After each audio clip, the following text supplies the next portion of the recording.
Karen a dû se rendre à l'hôpital l'autre jour. Dès qu'elle est entrée dans le bâtiment, elle a senti que quelque chose clochait dans cet endroit. En marchant dans le couloir, elle a vu 2 infirmières. Laquelle d'entre elles n'est pas vraiment infirmière?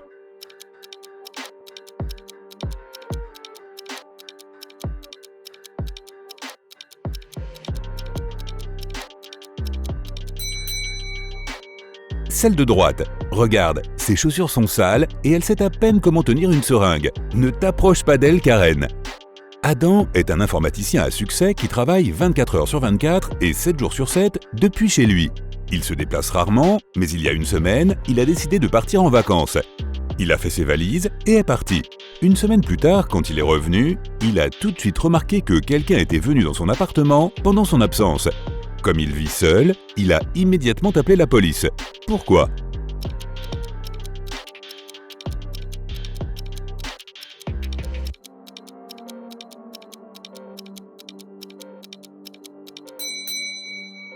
Avant son départ, il y avait une poubelle pleine de papier et d'emballages de bonbons. Quand il est revenu, la poubelle était vide. Adèle adore voyager et elle le fait dès qu'elle le peut. Elle a pris quelques jours de congé et est allée à l'aéroport pour se rendre dans un nouvel endroit. Ce matin-là, il n'y avait que 4 vols. Paris, départ à 7h, New York, départ à 7h30, Los Angeles, départ à 8h05 et Sydney, départ à 8h10. Quelle destination Adèle a-t-elle choisi?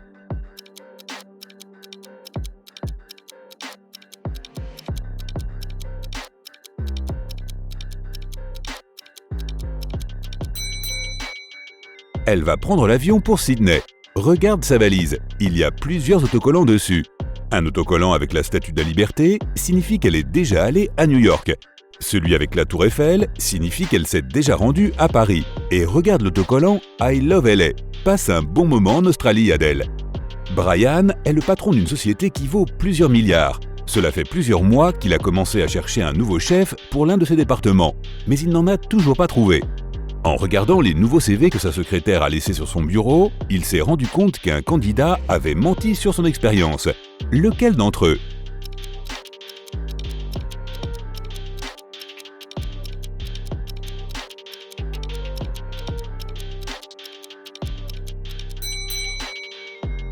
Il y a 3 CV. Chacun d'entre eux indique l'âge, l'expérience professionnelle et l'éducation des candidats.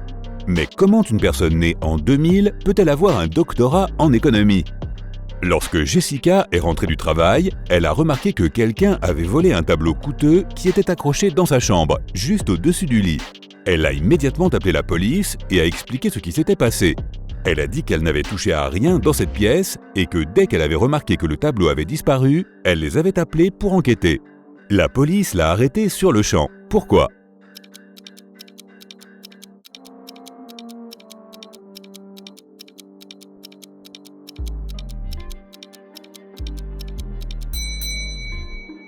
Jessica a dit qu'elle n'avait rien touché, mais le lit est parfaitement fait. S'il y avait eu un vol, le lit aurait été en désordre, il n'était pas possible de décrocher le tableau sans marcher dessus. Un méchant troll a capturé Marge et l'a enfermée dans l'une des pièces de son château. Il a dit qu'il était impossible de s'échapper de cette pièce, même s'il y avait 3 portes de sortie. Elles étaient toutes équipées de détecteurs de mouvement. Si Marge ouvrait la première porte, elle déclencherait un mécanisme qui remplirait la pièce de gaz toxique. Si elle ouvrait la deuxième porte, cela déclencherait un autre mécanisme. Une fois sa présence détectée, un poids super lourd s'abattrait immédiatement sur elle. Derrière la troisième porte, il y avait un essaim de moustiques venimeux que personne ne pouvait traverser. Malgré tout, Marge a réussi à s'échapper. Comment a-t-elle fait?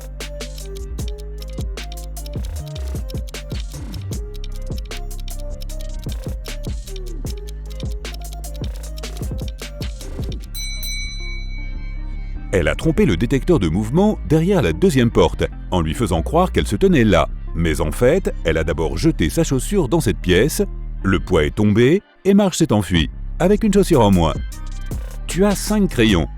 Le vert, le bleu et l'orange sont courts. Les crayons rouges et jaunes sont longs. Tu dois les agencer dans un ordre particulier.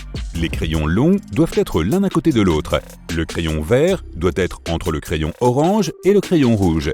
Les crayons sur les bords doivent être de taille différente. Le 4e crayon doit être court.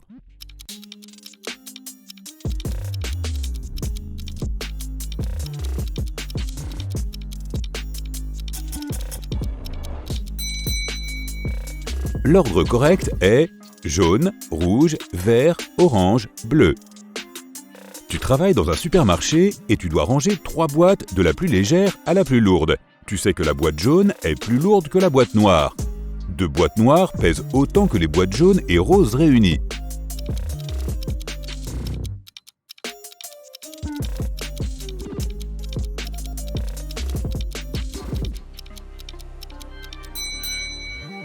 Bon, c'est facile, tu dois d'abord mettre la boîte rose, la plus légère, ensuite tu dois mettre la boîte noire, puis la boîte jaune, la plus lourde. Eh ben, tu en fais des choses bizarres au travail. L'inspecteur Hugues filait un malfaiteur. Malheureusement, il ne savait pas à quoi il ressemblait car le criminel portait toujours une capuche et de grandes lunettes de soleil. Mais l'inspecteur savait qu'il se cachait dans l'une des 3 maisons de Maple Street. Lorsque Hugues est arrivé à la première maison et a frappé à la porte, un homme a ouvert et a dit qu'il vivait seul. Il a aussi dit que cela faisait plusieurs jours qu'il n'était pas sorti de chez lui. Il a affirmé qu'il ne savait rien de ce criminel. L'inspecteur a inspecté la maison et a instantanément compris que l'homme mentait. Comment l'a-t-il su ?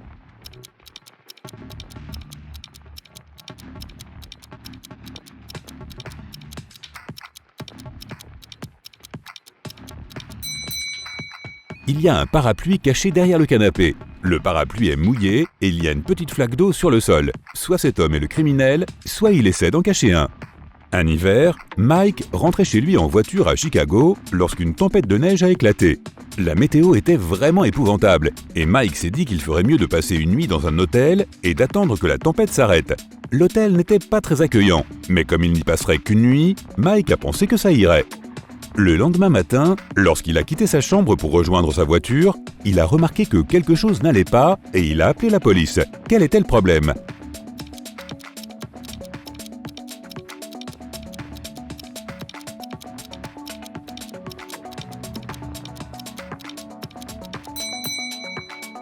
La voiture était couverte de neige, ce qui était normal vu qu'il avait neigé toute la nuit. Mais le pare-brise avait été nettoyé, ce qui voulait dire que quelqu'un avait dû utiliser sa voiture. Simon avait acheté un très bon muffin au café et l'avait posé sur son bureau. Il voulait se le réserver pour plus tard et le manger durant sa pause. Mais quand il est revenu de sa réunion, il a vu que quelqu'un avait mangé son muffin. Seules 3 personnes pouvaient avoir fait ça, et seule une personne disait la vérité. Jack a dit que c'était Gaston. Gaston a dit qu'il n'avait pas mangé le muffin, Tyler a dit qu'il ne l'avait pas mangé non plus. Qui avait mangé le muffin ?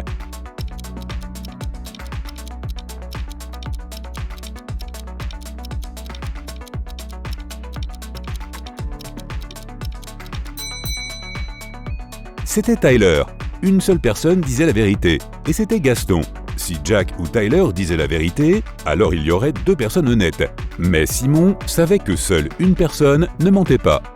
Un vampire s'est récemment installé dans une grande ville où personne ne le connaît. Il voulait recommencer sa vie. Mais il n'a pas pu s'en empêcher et il s'est mis à mordre les habitants du quartier tous les soirs.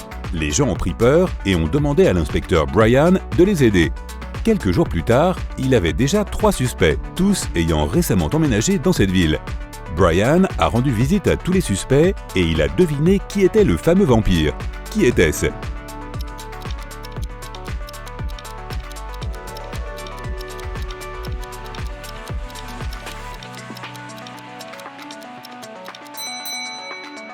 Eh bien, l'homme à gauche a beaucoup d'ail dans sa cuisine, et les vampires n'aiment pas du tout ça. Le deuxième suspect a beaucoup de couverts en argent, et manger avec ne lui pose aucun problème. Aucun vampire ne peut faire ça non plus. C'est le type en sweatshirt qui est le vampire. Il va encore devoir déménager. Un homme est allé dans un magasin d'articles ménagers afin d'acheter quelque chose pour son nouvel appartement. S'il prend un article, cela lui coûtera $1. Pour 13, il devait débourser $2. Et pour 138, il paiera $3. Qu'a-t-il acheté ?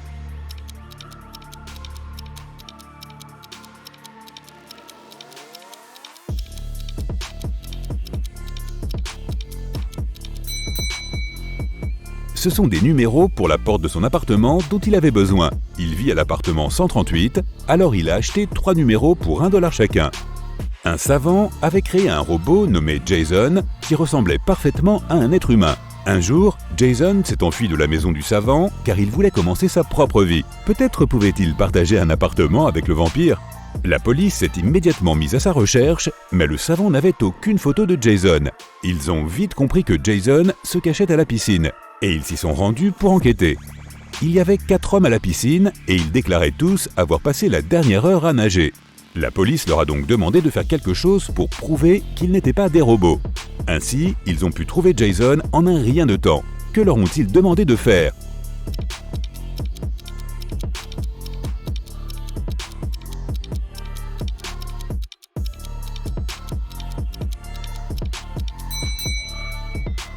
Ils leur ont demandé de montrer leurs mains. Ceux qui avaient des doigts ridés après avoir nagé étaient de vraies personnes. Celui qui avait les mains lisses était un robot.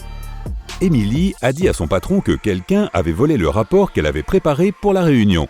Elle a ajouté qu'elle avait vu une personne qui portait une capuche pour cacher son visage, un survêtement noir et des gants. Est-ce que c'était notre vampire ? Eh bien non. Cette personne portait aussi une bague avec une grosse pierre précieuse. Le patron ne l'a pas cru. Pourquoi ?